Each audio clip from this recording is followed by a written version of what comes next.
Mais quand la vie s'exprime à travers soi, il y a cette rencontre magique de l'initiation. Bonjour à tous, dans cet audio, j'ai le plaisir de vous mettre un extrait audio d'une interview, d'une vidéo de Ghislaine Duboc qui date d'il y a environ un an, donc de janvier 2022, et dans cet extrait en tout cas, elle parle de comment on fait face à l'horreur du monde, comment on réussit à vivre pleinement sans partir dans la déconnexion de soi, qui nous mènerait facilement dans un monde de robotisation, d'imagerie, où finalement on deviendrait des zombies de soi-même. Et comment reconnecter au corps, comment reconnecter au sensible, comment reconnecter à la sensibilité en soi, afin que ce qu'on crée dans le monde, en fait, ce qu'on peut dire, ce qu'on peut faire, ça puisse être relié à quelque chose qui parle de nous, de différents aspects de soi, de l'acceptation, de la transformation, de quitter les identités qu'on s'est données, auxquelles on a adhéré, où finalement on porte des masques, on ne se rend même plus compte en fait. Et comment reconnecter à ça? Et ça passe par le corps évidemment, les émotions et la vie qui est en soi.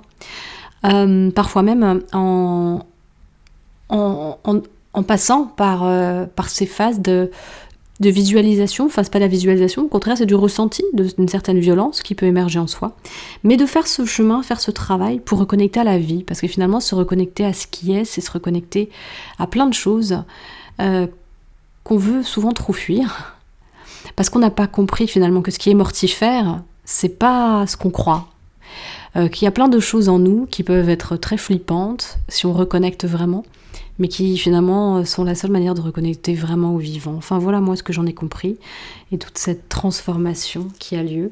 Voilà, elle en parle, écoutez-la, c'est mieux, et vous avez surtout dans la description la vidéo d'origine que je vous conseille vraiment d'aller regarder. Si vous avez le temps, allez directement regarder la vidéo, c'est plus simple, et si vous avez envie de prendre contact, eh bien écoutez déjà cet audio. Je vous souhaite une très bonne écoute, à bientôt. J'ai une question pour toi qui est venue. Tu as parlé de l'horreur puis de faire le travail et tout ça.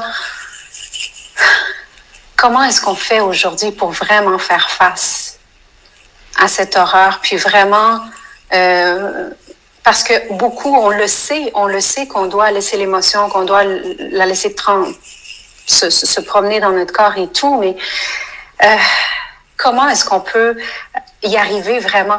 De laisser cette horreur, puis de dire je la laisse circuler pour par la suite la laisser aller et passer à autre chose dans ma vie, en fait. Oui, on a un conditionnement qui est très puissant. Et aujourd'hui, la technologie a décuplé la puissance du conditionnement. Ouais.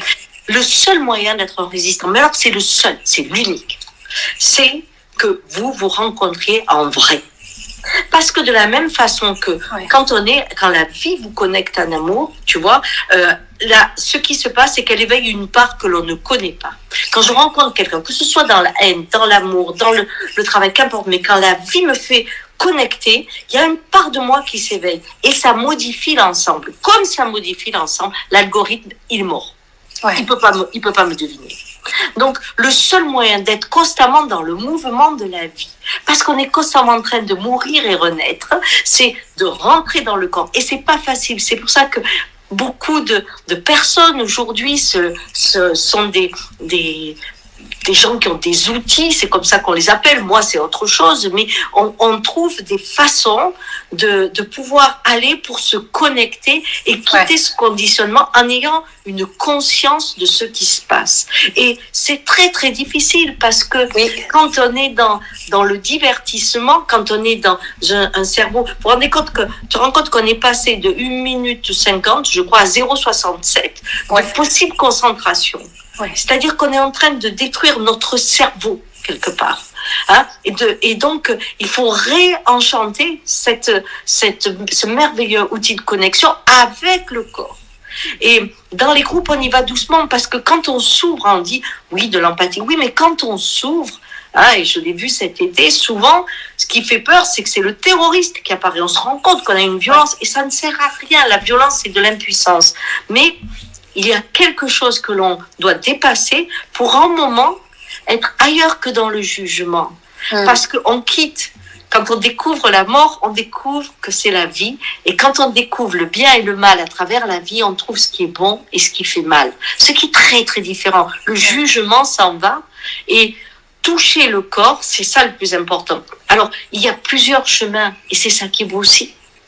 Il faut se fier à son intuition de la personne qui nous amène d'une façon. Il y en a, vous allez avec les dauphins. Il y en a, vous allez... Qu'importe. Votre sensibilité est le chemin qui vous conduit au corps. Ouais. Et aujourd'hui, on est quand même très enfermé. La peur de l'autre, la peur d'être manipulé, la peur de souffrir. Parce que la souffrance est un échec plutôt que d'être une période de la vie, c'est tout. Ouais. Mais on est dans cette façon où il faut qu'on contrôle tout. Alors, dire... Je vais t'amener dans l'abandon et la confiance. On dit, non, m'abandonner, déjà, nous, on n'a appris que l'abandon. On dit abandonner, c'est l'horreur. Alors que s'abandonner, c'est le bonheur. Mais c'est le même mot. Hein. Donc là, on passe d'une vibration à une autre. Et ça demande du temps. Sauf que, avec ce qu'on vit aujourd'hui, il y a quand même des drames. Hein. Il y a des feux, il y a des tremblements de terre, il y a des choses qui, aujourd'hui, étonnent et touchent le corps. Quand on est touché dans la nature, par ce qui se passe, hein, comme la misère, pour certains, quand on touche, là, le corps ramène à la réalité. Et aujourd'hui, si on ne met pas des mots, si on ne crée pas des liens, si on ne crée pas des lieux ressources, ce sera une grande violence. Vraiment. S'exprimer. Oui, tout à fait. Puis, tu as dit, on a un terroriste et peut-être d'accepter le fait qu'on a tout le monde, on a chacun un terroriste à l'intérieur de nous. Oui. On tente toujours de le mettre derrière ou de le cacher mais ça fait partie de nous aussi comme humains. D'avoir ce terroriste, ça lève des drapeaux, comme je dis souvent. Le terroriste, c'est simple, c'est que si je vois quelqu'un maltraiter un chien, alors que j'ai une grande sensibilité pour le chien, il se peut que si je suis vraiment ouvert et que je ressens exactement combien cet être qui est là souffre, eh bien, il se peut que je vais avoir la pensée, tu vas voir mon gars, moi je vais te montrer ce que tu lui fais et que je vais voir lui en donner. Donc voilà. Je deviens celui que je n'aime pas. Oui. Hein? Donc, on ne m'entend pas, très bien, je vais tout casser. Je ne peux pas avoir ça, très bien, je vais détruire ce que je ne peux pas avoir. Pourquoi ? Parce que je trouve que c'est tellement injuste. Donc, c'est ça qui est difficile, c'est que l'ouverture nécessite une troisième voie. C'est la voie de la vie et de l'absence du jugement. Donc, on rentre dans une autre vibration, dans une vibration de l'amour. Elle n'est pas facile, mais quand on la touche, on voudrait bien la garder un petit peu, hein, parce qu'on sent que ça aide, vraiment. Oui. Et le jugement, c'est comment on se juge soi-même. Hein, souvent, c'est ce qui va nous freiner dans notre développement puis dans notre transformation. Même moi, je m'observe souvent être en train de me juger pour telle raison, pour tel comportement, pour tel...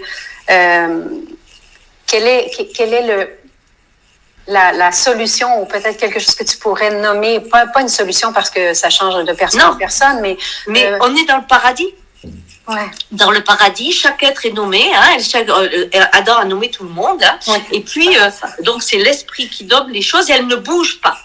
Voilà. On ne bouge pas. Je suis comme ça. Et j'ai développé, alors qu'on a une communauté à l'intérieur de soi, puisque chaque fois qu'on rencontre quelqu'un qu'on ose, qu'on reste pas entre soi, comme on dit, mais qu'on ose permettre à l'autre, que la vibration de l'autre nous toucher et éveiller une part de nous, notre communauté s'agrandit. Ce qui fait qu'on est différent. La femme que je suis avec mon mari n'est pas celle que je suis avec un de mes patients, ou n'est pas celle que je suis avec un de mes enfants, mais elle peut être très différente. Je peux être horrible comme père et merveilleux comme chef d'entreprise. Oui. Et pourtant, c'est le même homme.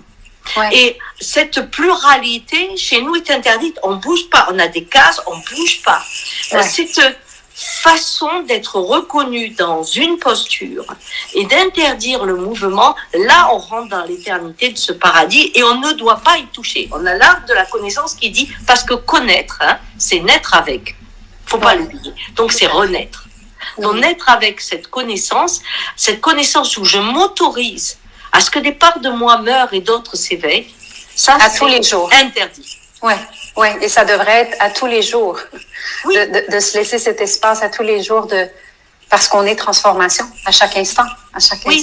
Mais pour qu'on se transforme, c'est important qu'on ne soit pas l'éternel pénétrant. Oui, quand on est avec, parce que quand on dit le féminin, alors pourquoi il y a plus de femmes aujourd'hui qui se lèvent que d'hommes? Ça peut être un peu réfléchir. Pourquoi? Parce que pendant des siècles, les hommes ont été coupés de leur corps, de leur sensibilité. Les femmes avaient droit d'être des hystériques, de pleurer, tout ça, donc elles avaient droit à leur corps, mais elles n'avaient pas droit à la parole. L'homme devait être le gardien de la loi, mais il ne pouvait pas aller dans sa sensibilité. Aujourd'hui, où cette loi, avec la technologie, est arrivée à un telle place, tous ceux qui sont masculins, ils sont avec une grande aisance. Alors que le féminin qui porte encore, pour le moment, des enfants, eh bien, se retrouve toujours dans cette rencontre avec le corps, le mystère, et il faut faire confiance. Confiance à ce qui fait. Je tricote pas des yeux, des oreilles et tout ça. Donc, ce qui se fait sans moi. Mais surtout, j'ai eu droit à ma sensibilité. Alors aujourd'hui que les femmes ont la parole, eh bien elles font comme la Ève qui a mangé la pomme, elles partent de leur sensibilité pour parler du monde. Alors que on prend le Munk ou tout ça, ils partent de leur tête, de leur vision du monde pour aller à l'humain. C'est pour ça qu'on vous dit tout le temps, ah mais là on peut pas faire autrement, surtout que c'est devenu technologique et économique. Donc vous pouvez dire, je ne sais pas, ils crèvent de faim, c'est pas un problème parce qu'économiquement eux ils rapportent rien. Donc, on a mis la pensée et pas de sensibilité. Hein? Donc, là, il y a un mouvement qui se crée. Les femmes prennent la parole dans les groupes. Je n'ai jamais vu. Ça fait 20 ans, plus de 20 ans que je fais des groupes. C'est la première fois où on arrive à ce qu'il y ait beaucoup de femmes, plus que d'hommes. Mais pourquoi? Parce que ce féminin est en train de prendre...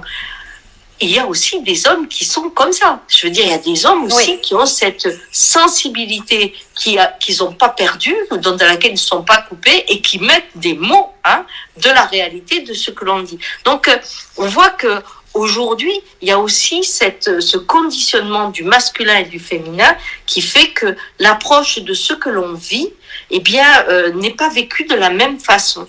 Oui, tout à fait. Merci d'avoir suivi jusqu'au bout, vraiment, pour que ce soit entier, pour que ce soit concordant, congruent, pour que ça fasse vraiment sens. Je vous invite à aller rejoindre le lien de la vidéo entière.